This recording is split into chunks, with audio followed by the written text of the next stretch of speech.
Hi வணக்கம். இன்றைக்கி வந்து எங்கள் வீட்டில் ரசம் வித்து எக்கு வறுவல் பண்ண போகிறோம். நான் இப்படி தான் ரசம் வைப்பேன். முதல்ல எண்ணெய் ஊற்றி கடுகு போட்டு காஞ்ச மிளகாய், கருவேப்பிலை, தக்காளி, மஞ்சள்லாம் போட்டு அந்த தக்காளி நல்லா குழையிற அளவுக்கு வதக்கிக்கணும். வதக்கிட்டு மிளகு, ஜீரகம், காஞ்ச மிளகாய், கொஞ்சமாக தனியா, கருவேப்பிலை அதெல்லாம் போட்டு மிக்சியில் போட்டு அரைச்சிக்கணும்.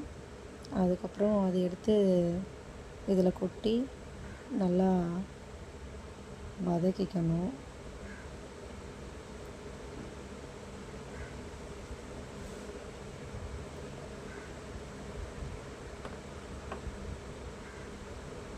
நல்லா குழஞ்சிச்சு பாருங்கள்.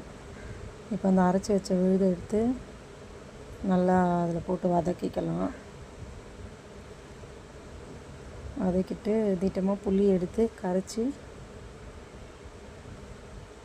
இதில் ஊற்றணும்.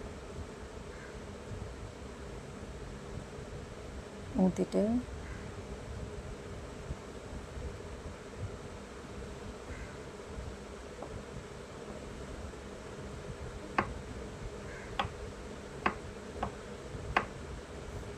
லாஸ்ட்டாக கொத்தமல்லி தழை, உப்பு நான் ஆல்ரெடி போட்டேன். தக்காளி வதக்கும் போதே உப்பு போட்டேன்.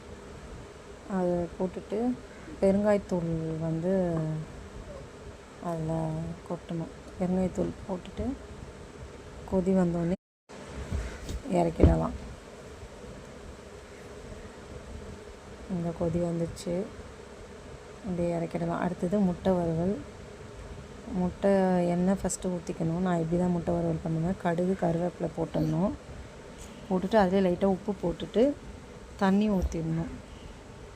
தண்ணி ஊற்றிட்டு அதுக்கப்புறம் அதில் மிளகாத்தூள் போட்டு அதை நல்லா இது பண்ணி வதக்கிட்டு மிளகாத்தூள் பச்சை வாசனை போகிற அளவுக்கு கட் பண்ணி வச்ச முட்டையை எடுத்து அதில் போட்டு